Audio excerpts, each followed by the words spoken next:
But most of all, welcome to the Youth Endowment Fund and welcome to our part two of a three-part series, which looks at the youth sector practice guidance. And really pleased to be sharing this with you, and really pleased that you can be here too. And for those of you who don't know me, I'm Caleb Jackson, Head of Change for Youth Sector. And we've been busy trying to think about how we might best work with commissioners to mobilize the evidence and translate it out of this context of evidence that's been brilliantly put together and recommendations, and go into the real world. One thing I wanted to flag straight away is this time next week, exactly a week to date, we will launch the systems guidance. And the systems guidance talks about how we can best help many of you who are commissioners to do what works and make it simpler. And so if you haven't signed up to that already, the same Eventbrite link, you'll get to our profile. You can sign up there, or we will drop a link in here later and you can sign up today. It will be, I believe it's 10 to 11 next week. So do bear with me. We'll get that to you as well. But good morning and welcome. And we're quite excited to see you here. So today we're going to be talking about approaches that work. And I'll start my slide deck shortly, but I just wanted everyone to get the chance to be in. And equally, what's quite interesting for colleagues to know is that in the building out of these series, we are working on some things in the background, which I'll talk to you a bit more about later. But we will be joined by effectively a case study, a brilliant individual, Anton Noble, who is from Coventry, set up a mentoring organization, and we'll hear from him in a little bit as well. So let me load up my slides and really take us through. We will have time for questions at the end, but please do use the chat facilitation, and we'd really welcome you to do so. If you're a local authority commissioner, do put it in the chat, and we'd love to speak with you. And there's some things that we're trying to put together, and we think you could be part of it. So please do put that in the chat, and that could be anything from the PCC through to a youth provision commissioner in your area. I've got Tony saying apologies, I'm not getting any audio. I think I'm okay. Anyone else? Yeah, thank you. Yes, sir. That's brilliant. So we'll get going. Let me just share my screen. And like I said, please use the chat facilitation to maybe even share your thoughts or questions, and we'll make sure that our team. I'm joined by a few faces here, which some of them you'll see with someone of me run this session. Thank you, Katie. That's fantastic. And the more we know about you, the more we can reach out and talk to you about some of the plans that we've got for you. We got B, who is our new change lead for the youth sector, and will be engineering much of the support work. And hello, Jane. Good to see you. Fantastic. Always good. Good to see the London crew in the building. And so on that basis, let me just share my screen, and we'll just go through the slide deck, which will take us through this part two of the three-part series. So approaches that work. So first of all, if you've never come across us, great to be acquainted. We are Youth Endowment Fund, and our vision is a world where no child becomes involved in violence. And our mission is to find what actually works, and then build a movement to put the knowledge of what works into practice. And the youth sector practice guidance is like evidentially the way that we are doing that right now. And the systems guidance next week is about how can we kind of mobilize those who are doing the youth sector practice guidance and recommendations. But it's important to also just frame that violence is still casting a long shadow over children's lives, even though all the some of the key data is down significantly, which we'll celebrate in terms of homicides and knife-enabled crime. But like what the children, this is the experience in young people across England and Wales, and 1 in 79,000 sadly were homicide victims,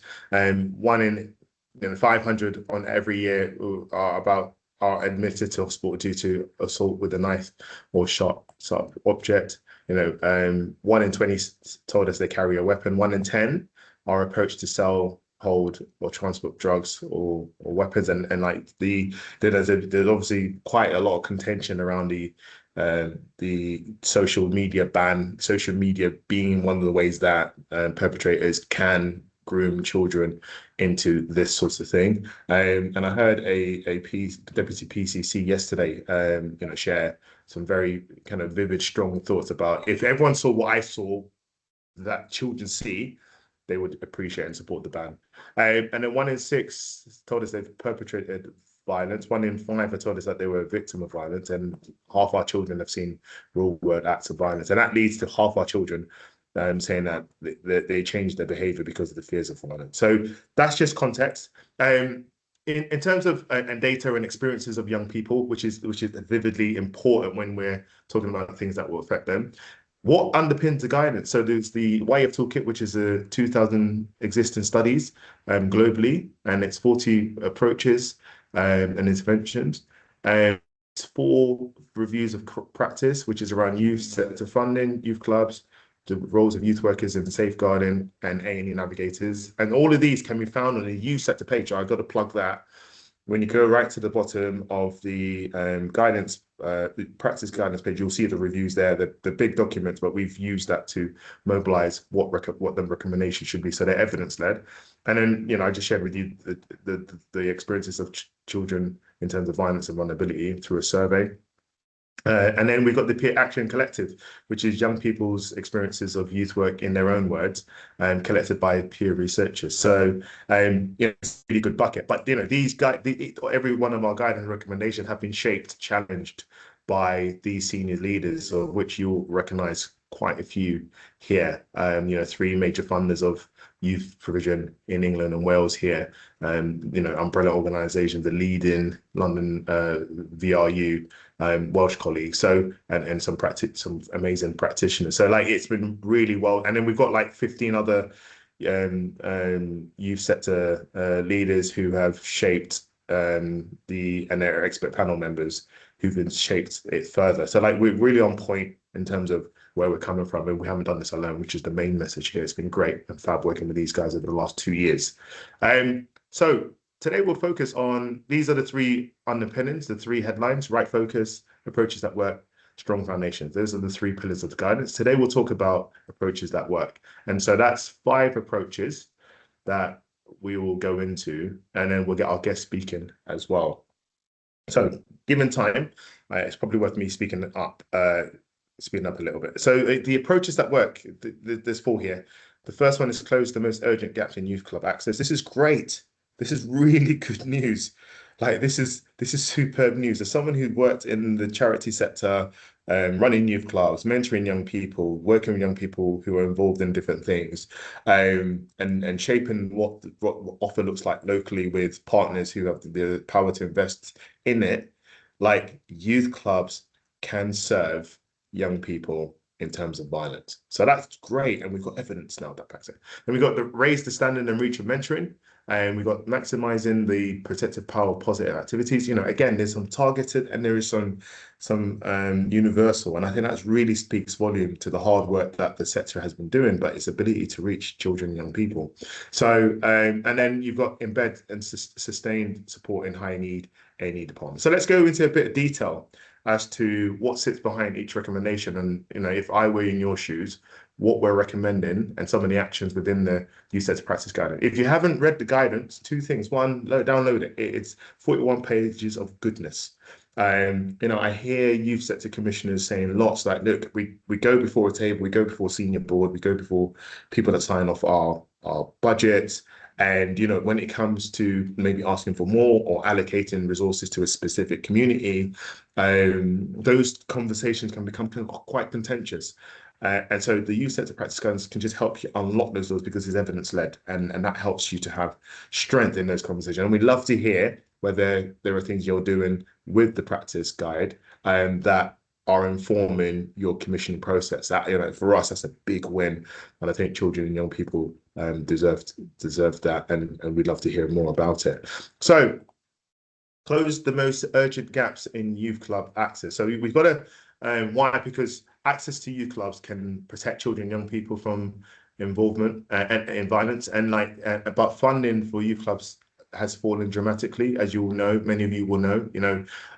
Last year, 1 in 7 local authorities reported no youth clubs in their areas, and then there's this kind of dichotomy of council LA-led run youth clubs and local community VCS organization run youth clubs, and the closures that might happen between that. In our report, a lot of this section focuses on getting the location of a new youth club right. And this is because clear evidence that distribution of open access youth provision matters for preventing crime. And interestingly, it's worth saying, because I had an interview recently, and it's talked about, are young people still going to youth clubs? Yeah, look, 40% of 13 to 17-year-olds attend some form of youth club at least once a month. And 70% of them say that there is some form of youth club available where they live. So it's important that where funds are limited, focusing them on the right location can maximize its impact. It's the best bet to make a difference. So the first thing we recommend is that commissioners should be thinking about mapping their existing youth clubs and identifying where the deserts are. Youth clubs can be run by faith groups. They cannot be overlooked. We had a really good individual come and talk to us about the prevalence of faith mixed with blended in with the activities that did that helped them turn the life around. You will have great community leaders, custodians trusted by the community who can deliver on this. So it's important that we definitely don't overlook that. So map youth clubs in your area, including different types, settings, schools, youth and community centres, religious organisations. It's important to speak to local partners who deliver already or fund provision, and to map out what's already taking place, and then build a really good picture of local provision. And then identify potential reach for these youth clubs that you've mapped, and then consider them in the context of local needs, so attendance, transport and accessibility, safety risk. It was great to hear that some youth hubs are financing ways in which children can get to the designated building where the youth hub is a one-stop shop. So it's really important to think about those things, and then the safety risk and community assets and referral routes. And it's probably more important to just say that when you're thinking about, for example, contextualizing where violence is taking place, don't put the youth, be cautious in putting the youth club where violence is taking place. Just because the data tells you that it's on these streets, you've got to have a pretty good reason as to why you'd offset the level of risk to children by opening a youth club there. And that's a work in progress and lots of consideration, lots of risk management, but equally we're just saying eyes wide open on that. And as a rule of thumb, urban areas without a youth club within a 40-minute walk can be considered a youth club desert. So you might argue differently, depending on your geography, but that's what the evidence has shown us to date. The next thing you want to do is enable the club to offer high quality support. So you're talking about between 4 and 8 p.m. You're talking about providing nutritious meals, because that can improve and reduce aggression, antisocial behavior and offending. And there's actually a toolkit strand on nutrition if you want to go check it out. Going to plug the toolkit for free there. And the toolkit is free, just worth noting. And then maintaining high levels of staff so that children can interact meaningfully with youth workers, the right ratios. I think we've got there's actually a ratio that we recommend in the guidance. I think it's 1 to 8 for 10 to 12 to 13, I think 10 to 12, and then 1 to 13 for older, but the actual phrase is in there. I might scoop it out later. And then make sure that staff have the minimum expectation of training, but sometimes the specialist training is really needed if violence context is quite high. Really empower your youth work organization to be able to deal with what's coming to the door. They are your gateway to success, so invest in them is a huge thing. And there's a recommendation next time we come together, and that one is in September. You'll hear about that. We talk about what does that look like in reality. And we're getting this all in because we're aware that many of you are coming into your planning phase of commissioning. So we're trying to get this to you so that you can just draw down. If we do this stuff in October, November, we missed the boat on that as a whole. And then you've got publicize. It's important to actively publicize the youth offer. So that's to ensure that children you intend to reach, it reaches. And, looking at all different types of, I remember in the days of when I ran stuff, we went into schools, we went into colleges, and we just promoted it, really promoted it in the community, in the area, worked really closely with the schools. And, you need to give that time on a practical level because schools can be quite tricky to get into because they're bombarded with lots of services. But then you can really advertise. But equally, it's important that to know that you don't need to fund provision in order to advertise it in the same sense. So, interestingly, when it comes to this element of mapping, like current practice looks like where local authorities are required to establish, and publicize youth provision, but only 2 in 5, 42% couldn't report the number of youth centres in the area that were run by other organisations. Even among those with a recent youth provision needs assessment, over a third couldn't provide this information. So there's something about knowing that the context and where the youth club is and how it can support those children. And remember, our last session was Right Focus, which should be on the website now. You can go and watch that back, which is about getting to the right young people when you're thinking about reducing youth violence. And finally, we've got open new youth clubs. Oh, I say finally, but open new youth clubs to improve access for the most vulnerable. And so, first of all, you need to review whether your current youth clubs are able to meet the requirement, because actually, you're looking at, additionality rather than setting up, embedding, growing a completely new youth centre. So where there are deserts, it's important that you prioritize access for vulnerable children, and consider other pieces of data, police data, qualitative data, speaking to professionals, speaking to youth workers, speaking to community leaders, just so that you can then understand that the best place to support a youth club and if it's going to thrive. And think about postcoding. Just because kids in one community can see a building down the road, but that building is distinctly known as a different postcode, it's important to just make sure you configure that. And again, a good commissioning, as many of you will know, is go out and see, go out and talk, and then you'll get lots of rich content to be able to take it forward. Then you've got to allow time for design. It's co-creation, who it's going to meet, who it's going to try and get to. Young people being involved in that is absolutely critical. And a new club will need the time to embed as well. And then finally, provide sufficient multi-year core funding. If you don't have something already going, like where you can do this new youth club must do this. And we're saying that it should be open every weekday after school between 4 and 8 at the prime times, because that's when youth violence happens. It should offer free or low cost activities. It should provide nutritious meals, but you should also maintain staffing levels. And I talked to you about the 1:8 ratio for 9 to 12 and the 1:10 ratio for 13s to 18, and ensure that you equip staff. And in the next session, we'll talk about what else. Or you can just go to the guidance today and check out what's under the Strong Foundations banner.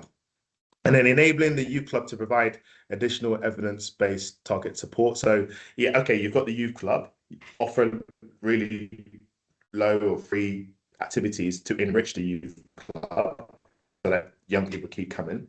But also there is a really important point about the fact that in the youth club now, the youth workers might be mentoring children, or mentoring is available to them, or a sports program or arts program is available to them as proven interventions. So you might want to think about the doubling down of the cost that might be associated with that, because there are many of your youth clubs that are just doing that because in their hearts it's the right thing to do. And actually, in order to keep this child engaged in this service, who might be in high risk, actually, we're going to have to do much more than just open every day and they come and do activities with our staff. What we need to do, or we might put them on a structured program, and that talks about minimum 6 months, 1 hour a week, etc., etc. And then lastly, enable the youth club to sorry, the next page, the next slide. Key next thing is increase funding for existing youth clubs. So I mean, I really mentioned that in the last one. Whichever it's whether it's new or whether it's existing, the kind of the metrics are the same. Prioritize vulnerability, consider distribution of violence. Think about the neighborhood. Speak to people.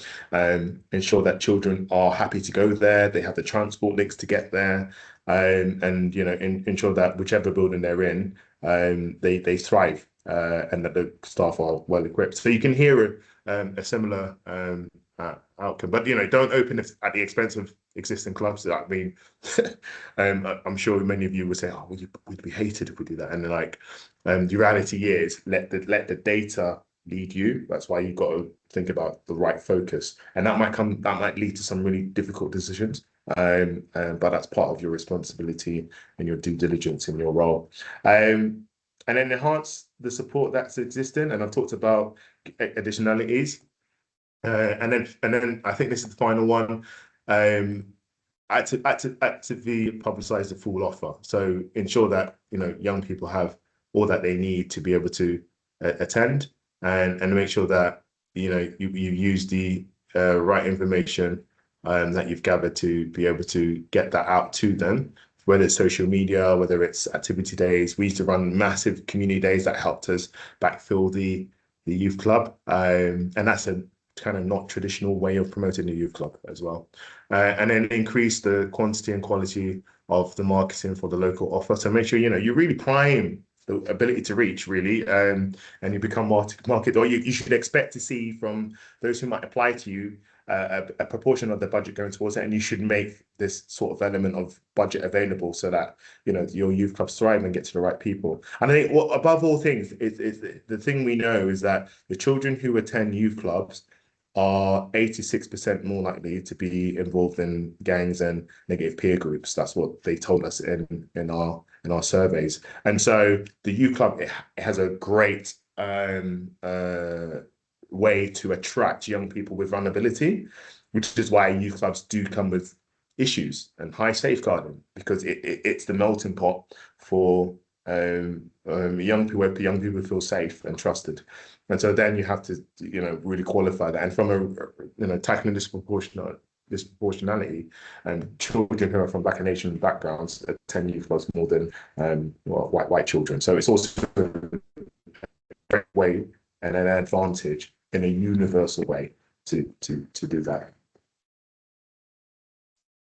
So next is reach raising the standard and reach of mentoring. I'm going to fly through so that Anton has plenty of time. He's got 15 minutes with us.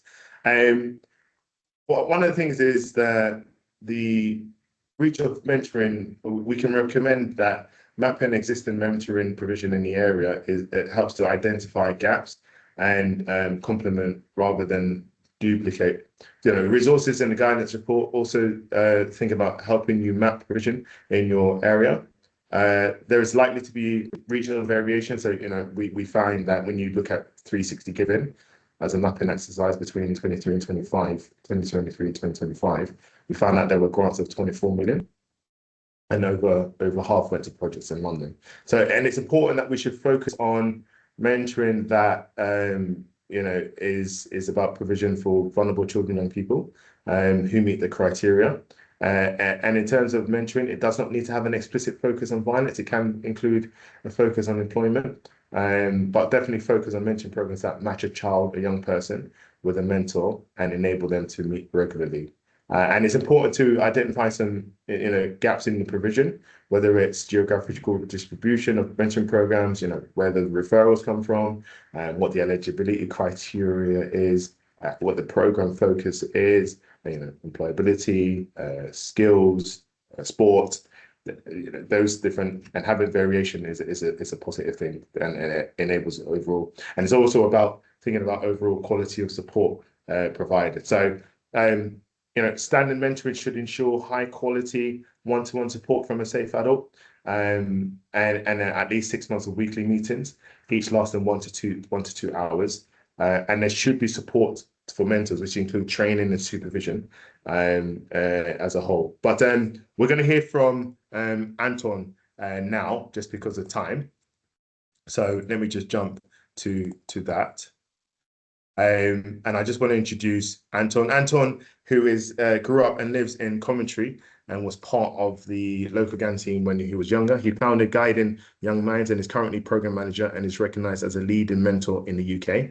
Anton is an award-winning urban specialist consultant in gang culture and serious youth finance and is a motivational transformational speaker as a gang exit strategist, um, cognitive behavioral therapist and dialectical behavior therapy. He is a skilled mediator and is also qualified as an expert witness to the court. So, Anton, it's really wonderful to have you here. I'm going to hear from you for the next 15 minutes. I'll stop sharing and then let's see if we can get you loaded. So, stop sharing here. All right, Anton, let's see if we can hear you and see if you're all good. There we go. Yeah. Okay. Can you Excellent. hear me? Can That's hear great. you. It's all right if I share my PowerPoint? Absolutely. Yes, Yeah. go for it.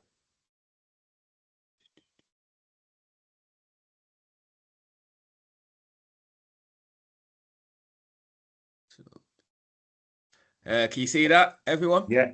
Yeah, just put it into Yeah. present mode. Yeah, fab. Got it. Yeah. Thank you, Anton. Great.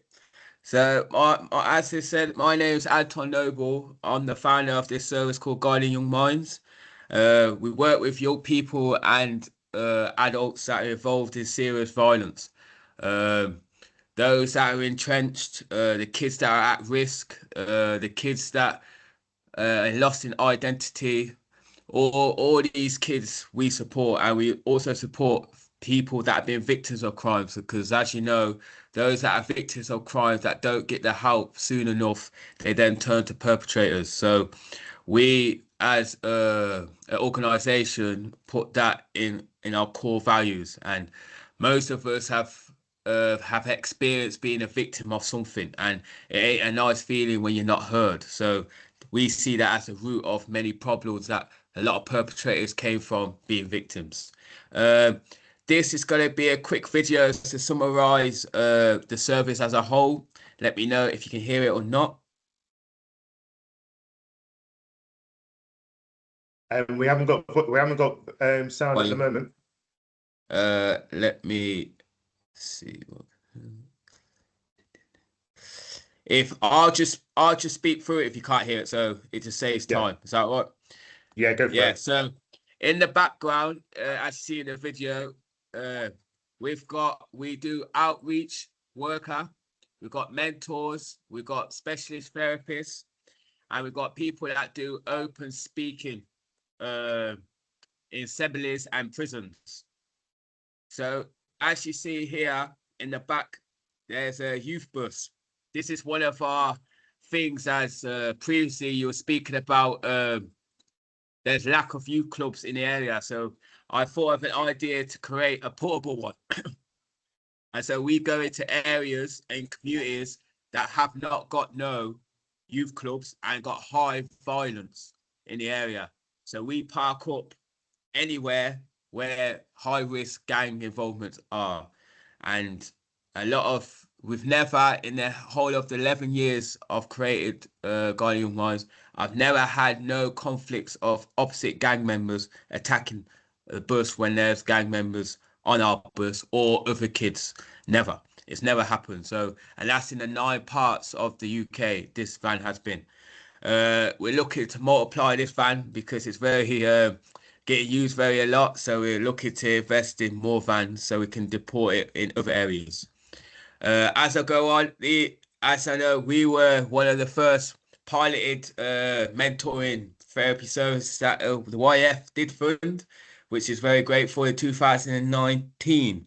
Through the COVID period, we got good evaluation by Hertfordshire University, and we also were inspected by the Joint Target Area Inspection in Coventry, and they gave us a high impact service as well, delivering our our service in Coventry, which was very nice to get. As you see here, I was a part and drenched in violence from very young, from age 12. So I've got a lot of experience within youth violence. But as many people know, mentoring people, there was a buzzword called lived experience, and lived experience is very good. However, not all lived experiences can give their experience to young people.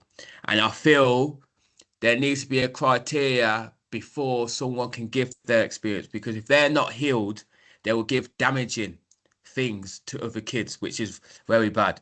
And I've learned throughout the 11 years, and also as a service giving people chances that came from lived experience, there's a lot of things they have to develop first, which is how to write report, knowing themselves, uh, triggers in themselves, how to present themselves in different fields. All these things need to be addressed before you put anyone on the spotlight. Their experience is powerful and what they've been through is powerful, but it's not as powerful if the person is not developed enough to bring out what they've been through. And that could be more damaging to expose their experience without the support and guidance to release what they went through and feelings. That's actually that can bring more traumas back to that lived experience person. So that's me being wise and a therapeutic ground that I feel there needs to be a criteria for that. But this picture here, as you see here, I was trapped in between who I was, who I wanted to be, no, who I am and who I wanted to be. And that was three scenarios in my life. And this stage was a very damaging mental health stage. So in this era here, yeah, this was promoted on all like MySpace. I don't know if you knew MySpace, but this was on MySpace, and you got to see this is not a new thing. This has been around for many years, but the kids feel that doing these kind of things and pitching themselves like this is a role model. They're great. They're this. They're that, and it's actually the opposite. Any kid that you see do these things is that they're lost. They're lost, and they're making their identity into violence or someone else. They're trying to be someone else, and that's me here. I was trying to be someone that I never thought I would be, and someone I looked up to someone that was this character. And when you lose yourself, it's very hard to listen to other people to know that they know the true person of you. But it takes a good role model to do that. This is why I thought to create a mentoring service with therapy, because trauma is a real thing and we all live with trauma, and it's delivering mentoring with lived experience, but also having a therapeutic uh, knowledge and CBT knowledge is a great thing for a mentor to have, because opening up a young person or adult is great, but you need to learn, you need to also know how to heal the wound and give them coping mechanisms while you open them up, because we could talk and have a good conversation, but the child is going to leave us, and the child's going to be with their family again or their friends again. And they've got to be able to listen to our words, but also listen to the words of their friends that are trying to groom them. And they've got to know how to have the tools to deal with that. And that's trauma in itself, to listen to two people that they may love the person that they've been around the longest, which could be a bad company, but listen to someone that's a professional that is overseeing their knowledge of what they're in and giving them the gifts and the wisdom to get out of it. But they've got to choose. And that in itself is trauma. So you've got to give the right tools to deal with that situation there. Uh, mentoring model, we match all our mentors with our clients. We tailor it to them. Even in specialist therapy, we train them to the clients, because, as you know, with young people, they like to be with someone that's relatable to them. So that's a key thing. The first session is more about building relationships and covering safeguarding. We always cover safeguarding first, because when the kids open up to us, they have to know that we care about their feelings, but we care about protecting them and doing what's right. That's the most important thing. And feelings will come last. Due to safeguarding these kids that are in high risk, they will not understand how we're supposed to protect them, but in time to come they will. And me as a testimony, there's loads of professionals when I was younger were doing things that I thought they portrayed me and stuff. But as I grew up and learned, they were doing the right thing to keep, and that's why I'm here today, due to their decisions of I'm going to make you uncomfortable with your feelings because I know you got a bright future and you might not like me now, but you will like me in years to come. And I live by that because I'm the testimony of that. So we explain that about safeguarding and explain how mentoring works within gym. Everything that we do is all through booked.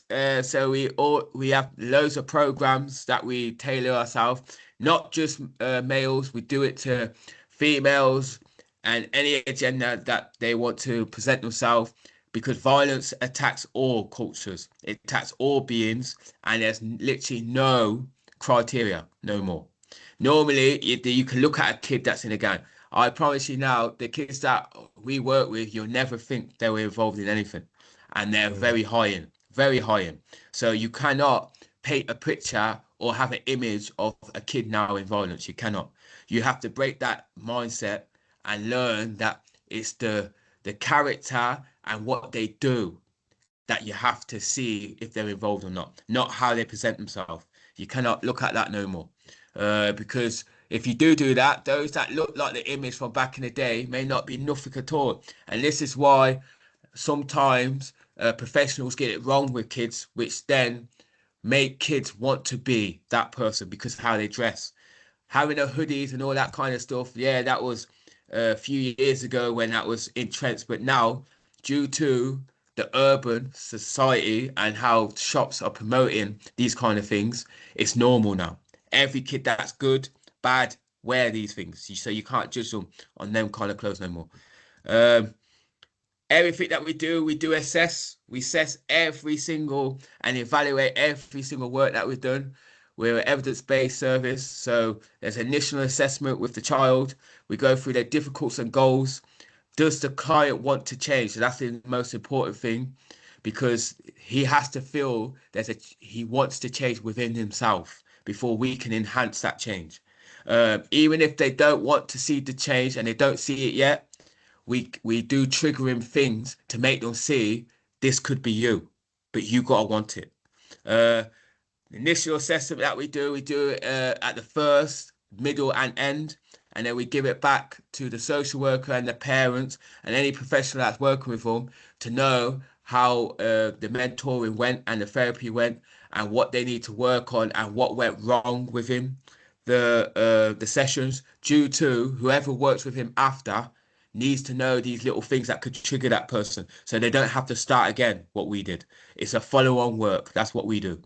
Uh, yeah, so SDQ form, if you don't know, that's strength and difficulties questionnaire that we do with parents, schools, and any professional that works with them. And IES is a scale that we use for trauma. So if they've experienced any trauma when they're young, middle, when they're in a teen, or their family members, we know about that as well. Everything with mentoring, we don't just talk to them, we engage them with their hobbies, talents, and gifts. Because finding purpose is the greatest thing to get any child out of violence. It's knowing their purpose in life.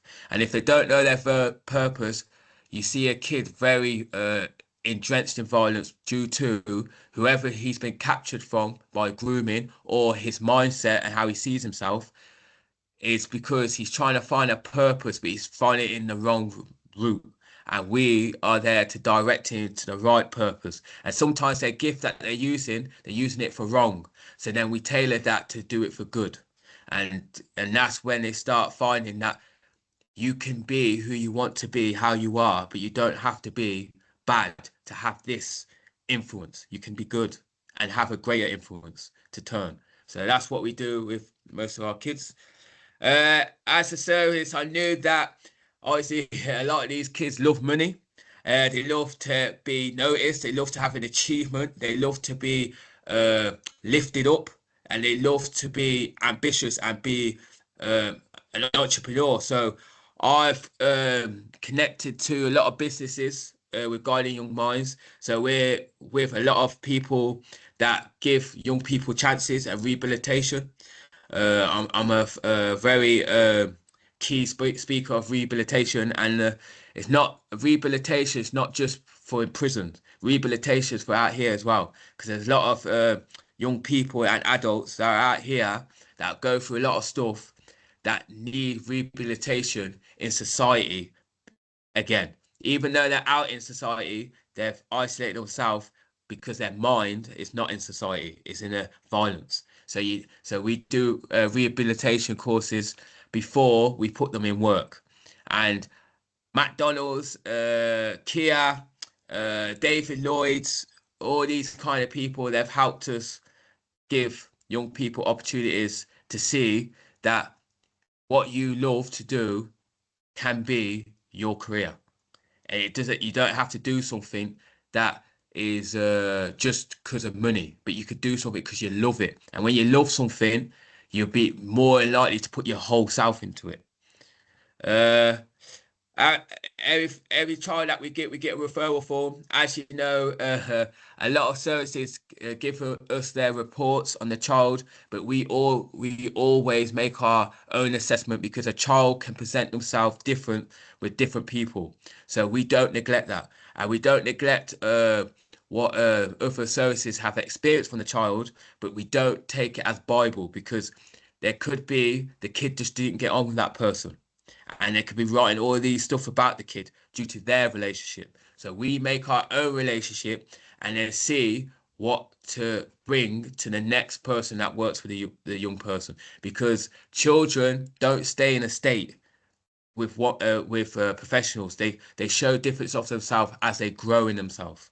So that's what we notice as well. Uh, Obviously, we're based in Rugby, so we're in Central to cover the 9 locations that we cover in the UK.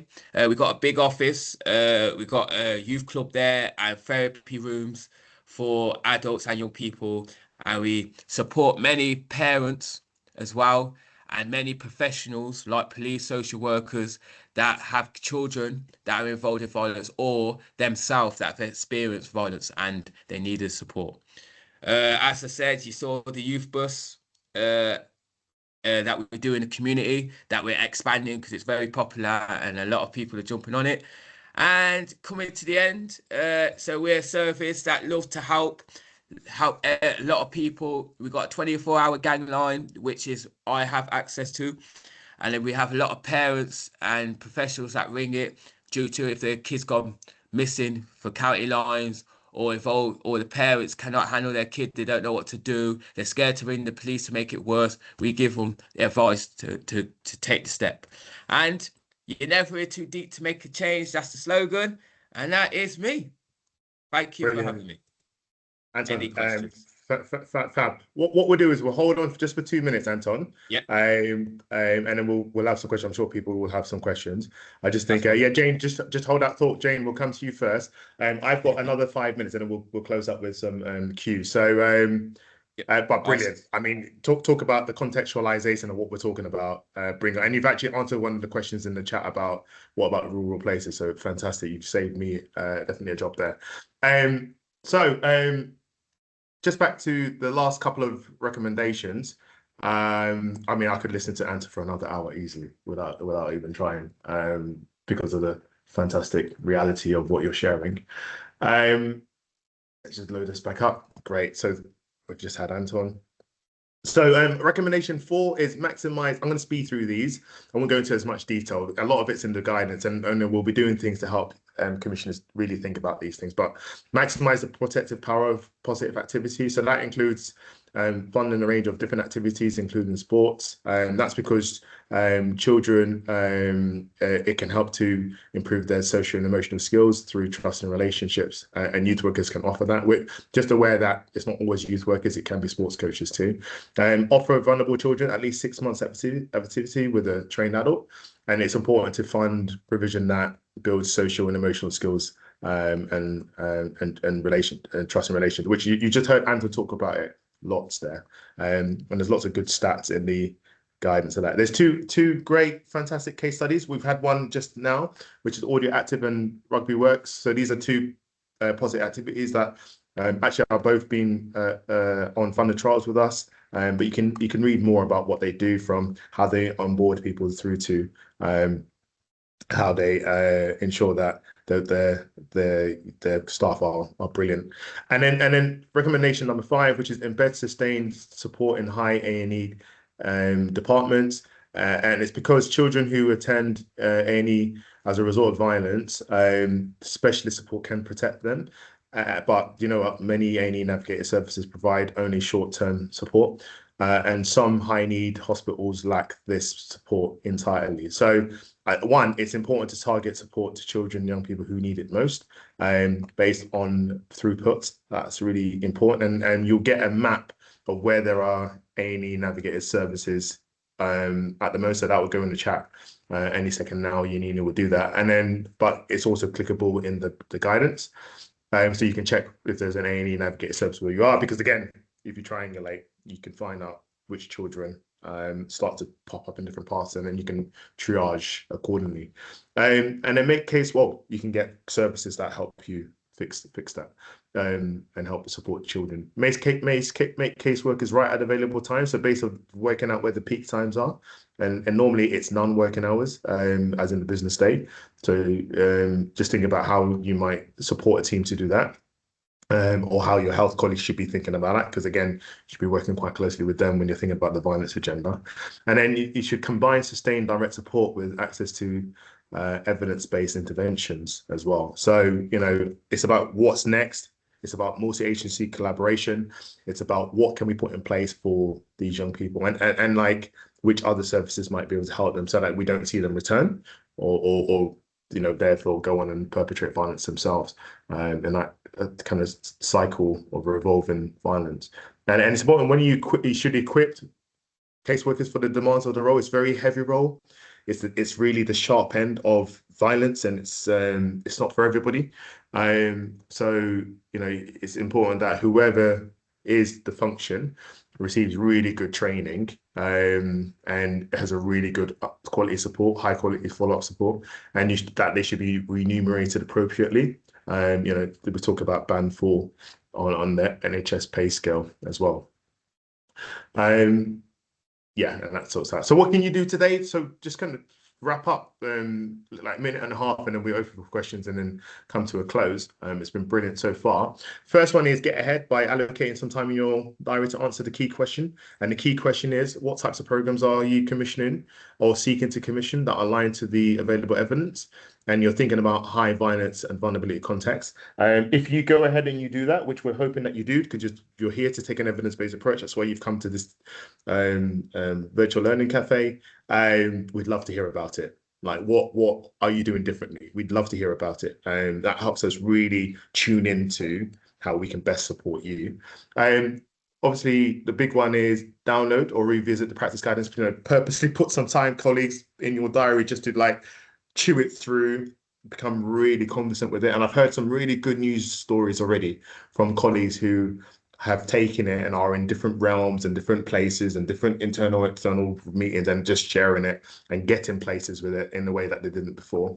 And then take 2 minutes to register for the additional resources, what does that look like? Access to tailored insights. So first of all, it's free. All of this is free to help you support you to tackle youth violence in your commissioning process. If you register, we'll let you know when the self-assessment tool is ready, so you can get involved. You can join a national network that we're thinking about putting together. I can already see in the chat that it could be quite something, and I think I can see colleagues really digging that and saying, yeah, I love a place to like really think about this seriously and ask some open questions and get some great solution focused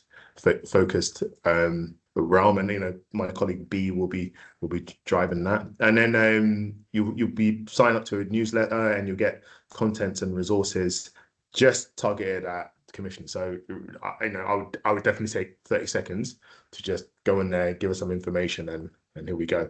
And then lastly, you want to listen to Safe. Safe is our new podcast where we speak to fantastic individuals like Anton, and just talk about the real life day-to-day of young people and violence, and just really like think about it from a expert opinion. And I would really say get in on watch those. They are brilliantly produced, and we have some fantastic leading speakers. So, if you've got some lunch times and you're like, oh, I want to listen to something that helps me contextualize what I'm doing, then absolutely safe is the way forward. In terms of that, and, you can hear this is one from Justin Finlinson, who has a bus, funny enough, and that goes around places and uses the recording studio to work with children and young people to help them through a mentoring program, which is superb. And lastly, we'll come back together on the. For those of you who have not signed up already, please sign up. I'll tell you where to sign up to the Strong Foundation in September. That's when we should hopefully officially launch a self-assessment. It might be a bit earlier. But also that'll be the third part of this series. So do not miss it, because we go into the next part about, well, what strong foundations are needed to make this all gel together. And then next week, if you're available between 10 and 11, secure your free place right now at this moment by clicking the link and join us for the Youth Sector Systems Guidance launch, which is about how can we help people like you, commissioners, investors, and what makes it easier to do what you need to do from the recommendations of the practice guidance. Well, the system has to shift, right? So this is a great way to think about policy and what should policy do about some of the things that get in the way based on evidence. All right, let me stop there, and we'll open for questions for the last 7 minutes before we close. So Jane, do you want to kick us off?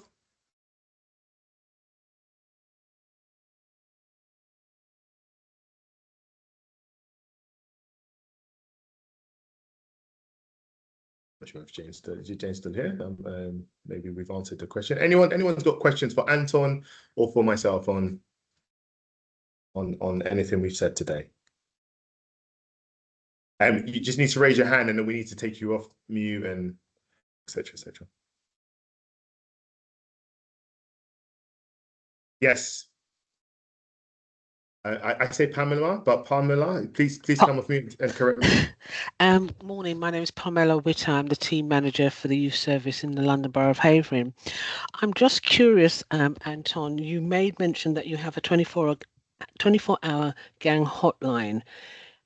How is that used at a greater consistency? Are you up all night? What's the frequency?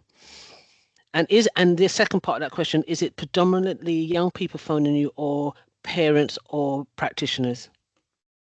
So I would say 60% is parents, the rest is professional and kids. The phone is on all the time, and it could be due to the kids that we work with that are in organized crimes, and they go all out in a lot of places. Yeah, it gets used regularly. If I'm off on annual leave, it gets changed to one of my colleagues that have it. That's experience to deal with the situation as well. But yeah, it is always on, and I feel it's a great tool due to when a child or parent is in a need of support and help, it's there for them to use. And as we all know, when the kids are in violence and stuff, if sometimes the kids don't want to do stuff that they've been told to do, and they've got an option for someone on the line to speak them out of their decision what they're going to do. And due to, because I've been involved in it, and I just know what I missed and what was needed in my time. So I tried to implement everything that is missed in my generation. So yeah.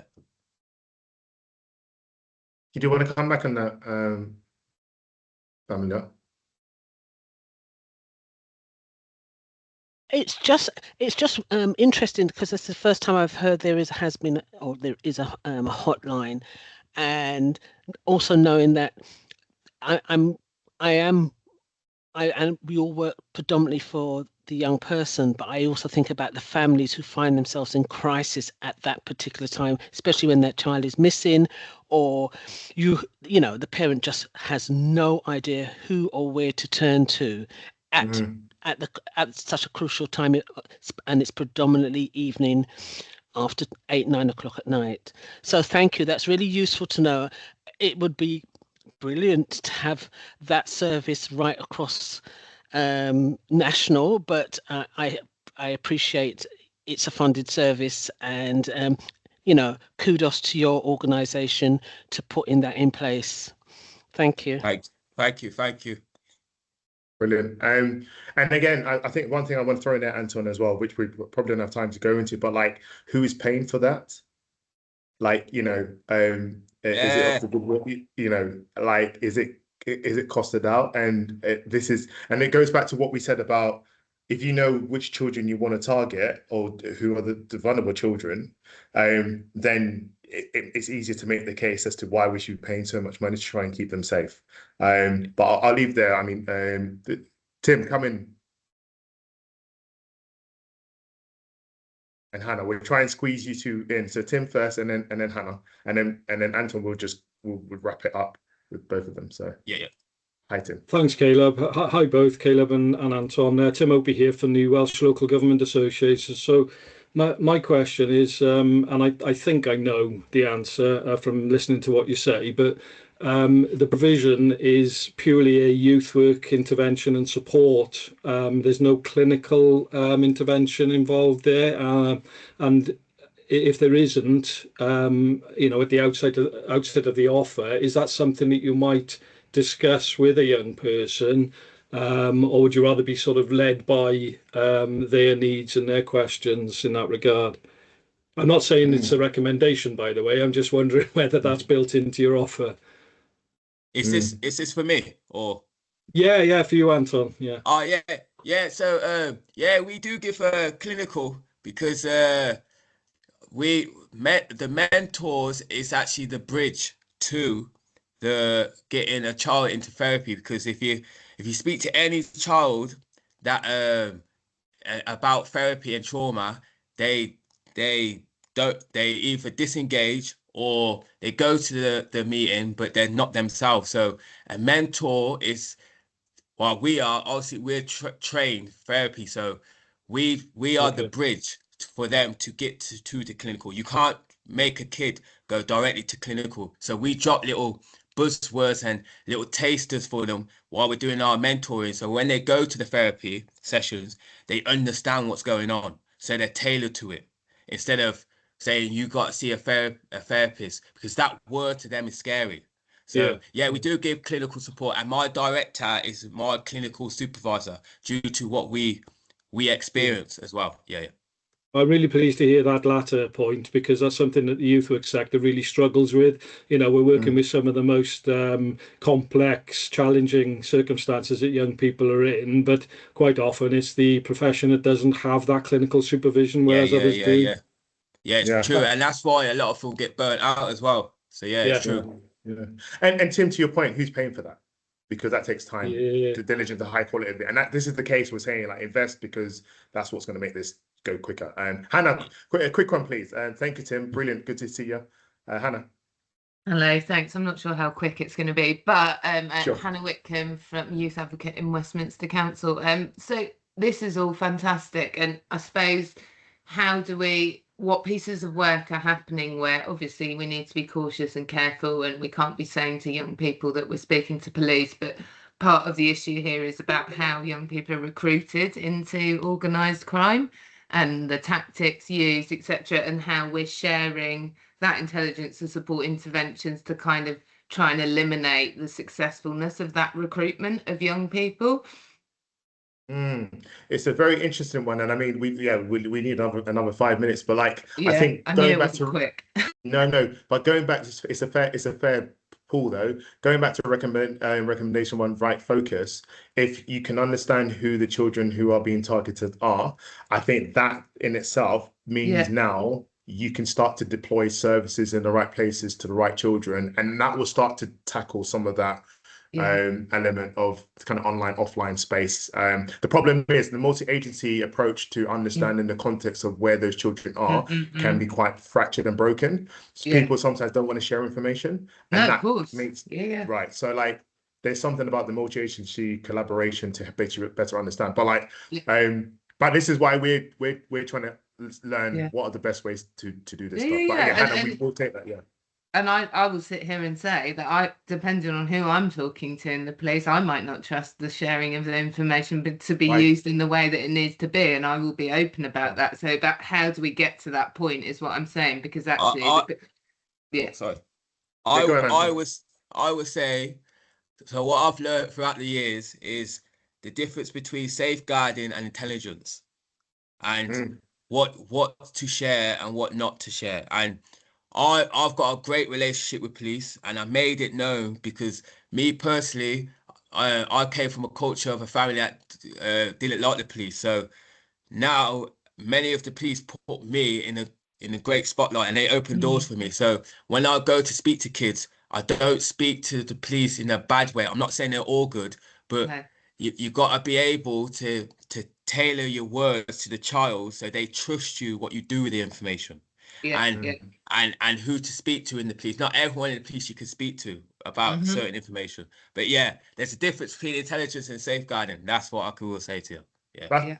Anton, that's brilliant. And actually, we're probably out of time there, but Hannah, definitely come to the VLC in September, because we'll talk. I mean, it's in the guidance already, so you can kind of cheat and go there. But like, it talks about the role of youth workers in safeguarding, which is often missed. And like what Anton's talking about and describing, the difference between intelligence and safeguarding is absolutely crucial. But often youth workers aren't in those rooms. So let's leave it there, though. Hannah, everybody, thank you so much for coming along. You. Hopefully, see you next week, and please get in touch with us. We'd love to support you in different ways. Fill out those different forms. Have a great week.